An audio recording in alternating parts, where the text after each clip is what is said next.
അതുകൊണ്ടാണ് ഗർഭിണികളിൽ കൂടുതലായും varicose vein കാണപ്പെടുന്നത്. ഇങ്ങനെയുള്ള സന്ദർഭങ്ങളിൽ കാലുകളിലെ മസിലുകൾ ശരിയായ രീതിയിൽ പ്രവർത്തിക്കുന്നില്ല. ഇതും രക്തം കെട്ടിക്കിടക്കുവാൻ കാരണമാകുന്നു. കാലാന്തരേണ ഇത് രക്തക്കുഴലുകളെ ചുരുക്കുവാനും അവിടെ രക്തം കെട്ടിക്കിടക്കുവാനും കാരണമാകുന്നു.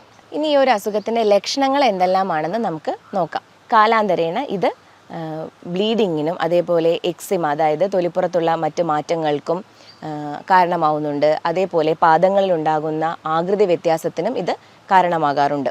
ഇനി ഇതിൻ്റെ ചികിത്സ എന്താണെന്ന് നമുക്ക് നോക്കാം. ചികിത്സയോടൊപ്പം തന്നെ ഏറെ പ്രാധാന്യമുള്ളതാണ് ജീവിത രീതിയിൽ വരുത്തുന്ന മാറ്റങ്ങൾ.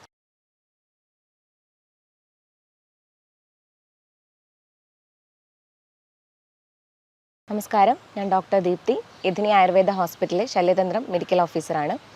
ഇന്ന് സംസാരിക്കാൻ പോകുന്നത് വെരിക്കോസ് വെയിൻ എന്ന അസുഖത്തെക്കുറിച്ചാണ്. വെയിൻ എന്നാൽ അശുദ്ധ രക്തത്തെ ഹൃദയത്തിലേക്ക് തിരിച്ചു കൊണ്ടുപോകുന്ന രക്തക്കുഴലുകളാണ്. ഇത്തരത്തിലുള്ള രക്തക്കുഴലുകൾക്ക് വീക്കം സംഭവിക്കുകയും അവ ചുരുണ്ടുകൂടുകയും ചെയ്യുന്ന അവസ്ഥയാണ് വെരിക്കോസ് വെയിൻ. ഇത് കൂടുതലായും കാണപ്പെടുന്നത് കാലിലെ വെയിനുകളിൽ, അതേപോലെ അന്നനാളം ഈസോഫാഗസിലെ രക്തക്കുഴലുകളിൽ, മലദ്വാരത്തിലെ രക്തക്കുഴലുകളിൽ, അതാണ് പൈൽസായി നമ്മൾ അറിയുന്ന അസുഖം.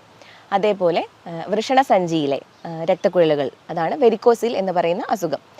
ഇത്രയുമാണ് പ്രധാനമായും വെരിക്കോസ് വെയിൻ രൂപപ്പെടുന്ന രക്തക്കുഴലുകൾ. ഇതിൽ കാലിലെ വെരിക്കോസ് വെയിനിനെ കുറിച്ച് നമുക്ക് ഇന്ന് നോക്കാം. കാലിലെ വെയിനുകൾ 3 രീതിയിലാണുള്ളത്.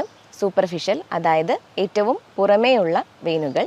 പിന്നീട് ഡീപ്പ് വെയിൻസ്, അതായത് ഏറ്റവും ഉൾഭാഗത്ത് കാണപ്പെടുന്ന വെയിനുകൾ. പിന്നീട് പെർഫറേറ്റേഴ്സ് അല്ലെങ്കിൽ കണക്റ്റിംഗ് വെയിനുകൾ. ഇത് ഡീപ്പ് വെയിൻസിനെയും സൂപ്പർഫിഷ്യൽ വെയിൻസിനെയും തമ്മിൽ കണക്ട് ചെയ്യുന്നവയാണ്. സാധാരണഗതിയിൽ ഏറ്റവും പുറം ഭാഗത്തുള്ള സൂപ്പർഫിഷ്യൽ വെയിൻസിൽ നിന്നും രക്തം പെർഫറേറ്റേഴ്സ് വഴി ഡീപ്പ് വെയിൻസിലേക്ക് എത്തുകയാണ് ചെയ്യുന്നത്.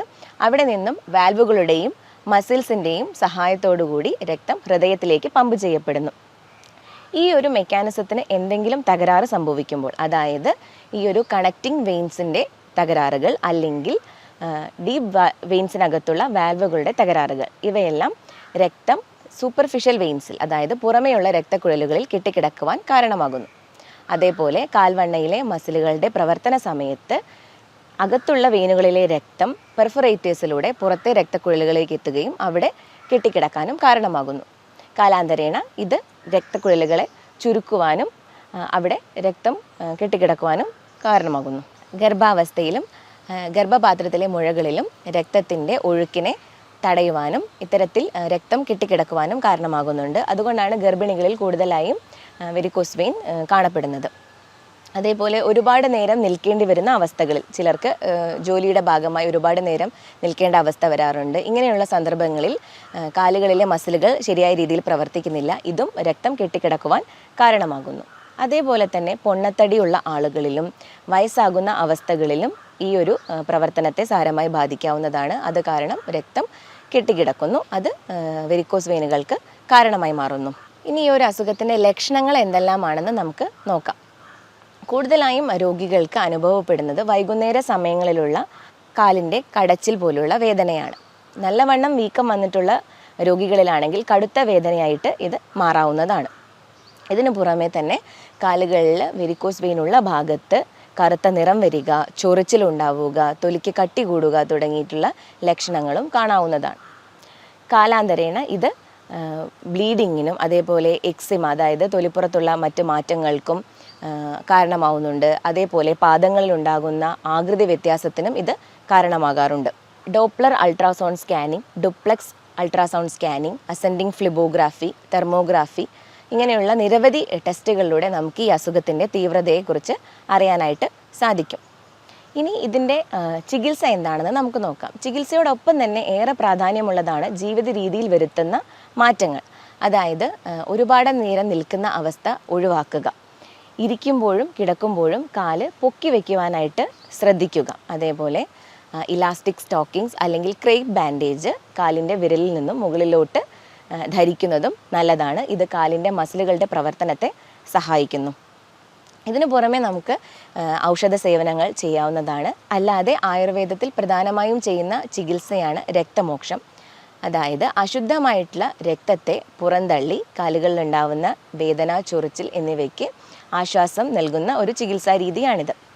ഇത് നമുക്ക് പല മാർഗങ്ങളിലൂടെ ചെയ്യാവുന്നതാണ്. അതിൽ ഒന്നാമതായി അല്ലെങ്കിൽ ഏറെ പ്രചാരത്തിലുള്ളതാണ് വീക്കം വന്നിട്ടുള്ള രക്തക്കുഴലുകളിൽ നിന്നും നേരിട്ട് രക്തം കുത്തിയെടുക്കുന്ന ചികിത്സ, അതായത് സിരാവേദം. ഇതിനു പുറമെ ചെയ്യാവുന്ന രീതിയാണ് പ്രച്ഛാനം.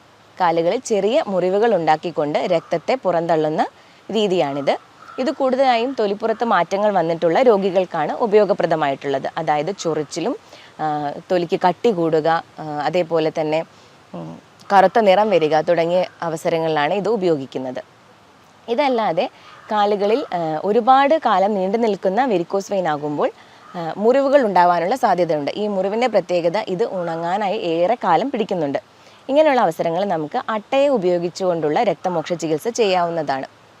അത് ഏറെ ഫലപ്രദമായി കാലങ്ങളായി തെളിയിക്കപ്പെട്ടിട്ടുള്ളതാണ്. കൃത്യമായ ഇടവേളകളിൽ ചെയ്യേണ്ട ഒരു ചികിത്സാ രീതിയാണ് ഈ രക്തമോക്ഷം.